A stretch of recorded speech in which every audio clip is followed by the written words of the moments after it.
Attention mga Filipino senior citizens, DSWD Social Pension Program.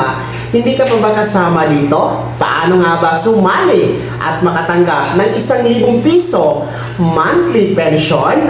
Mamaya-maya pag-uusapan natin.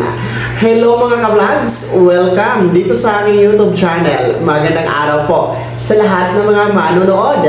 Saan po kayong dako sa mundo? Kumusta mga ka-vlogs? Eto no, makinig kayo mga senior citizens. Baka hindi pa kayo kasama sa social pension program ng DSWD at baka gusto nyo pong makasali dito at nang makatanggap din po kayo ng buwanang pensyon na nagkakahalaga ng 1,000 piso. Well, paano nga ba ito makuha? Paano nga ba makasama? At syempre, ano ang mga criteria? Isa-isahin natin yan mga ka-vlogs. Batay po sa implementing rules and regulation ng DSWD regarding the social pension program ay para po ito sa mga senior citizen na kabilang po sa indigent. When we say indigent, mga mamahirap, mga ka-vlogs, no, mga walang-wala.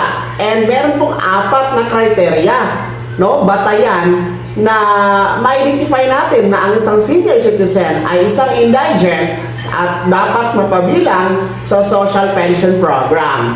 Well, alinman sa babagitin ko na 4 ay pwede kayong ma-qualified. Una po, may karamdaman. So, yung may mga sakit.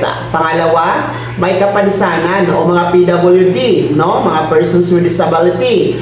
Pangatlo po, yung walang source of income. Ibig sabihin, wala pong pinagkukunan na panggastos, no? Walang hanap buhay. Pang-4 ay sila po yung walang sustento na natatanggap mula sa kanilang mga anak o immediate family. So, alinman doon sa 4 na criteria na yun na binanggit po natin, qualified po kayo na makasali at mag-apply sa social pension program.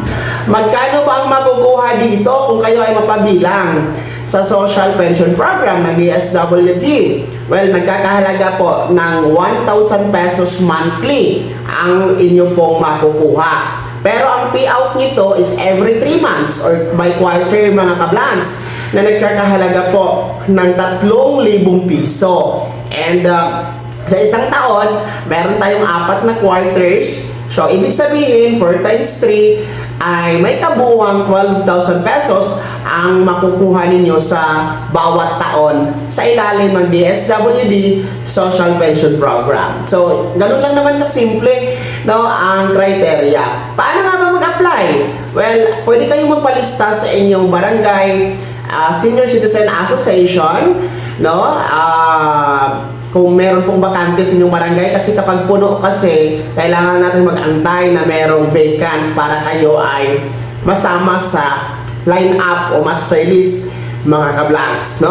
And pwede din po kayo apply, no, diretso sa Office of the Senior Citizen Affairs or OSCA na nasa LGU, nasa munisipyo or city hall ninyo. So, pwede po yun, no? And then, pag-apply nyo doon, mag-antay lamang po kayo for evaluation. And after po sa evaluation, kung kayo po ay talagang qualified, no? Talagang pasok sa criteria, mapapasama na kayo sa master list at mapapasama na yung pangalan sa susunod na payout schedule mga ka-vlogs. Okay? So, mag-apply kayo kung pasok naman po kayo sa criteria, no?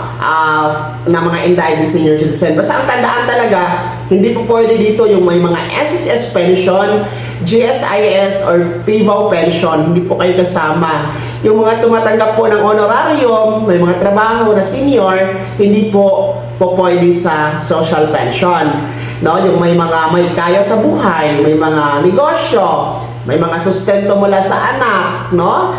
Hindi kayo kasama dito mga ka-vlogs, no? Sana maliwanag po yan. Kasi para nga lang po sa mga indigent seniors ang para dito sa social pension. Antayin nyo lamang po na magiging batas, no, ang Universal Social Pension Bill na nasa Senado and Kamara na po.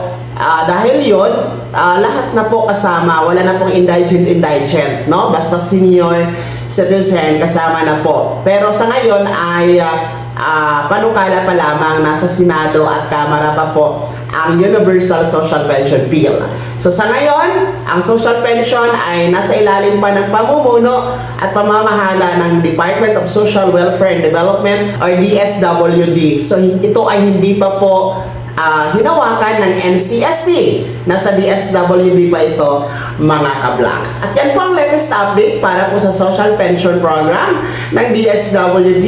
Kaya apply na po mga indigent senior citizens at mga makatanggap ng buwanang pensyon na nagkakahalaga ng 1,000 piso. Kaya naman, sino sa inyo dito ang hindi pa rin kasama dito sa social pension program?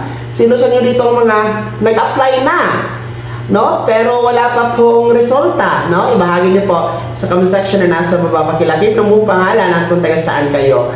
Kung bago ka pa lang sa akin channel o di kaya di ka pa nakasubscribe, i-click niyo muna natin subscribe button na nasa baba. Huwag kalimutan na po pindutin ang notification bell, ilagay sa all para una ka sa mga balitang i-upload ko. Maraming salamat po. God bless. Mag-ingat mga ka-vlogs. Happy Sunday po sa lahat.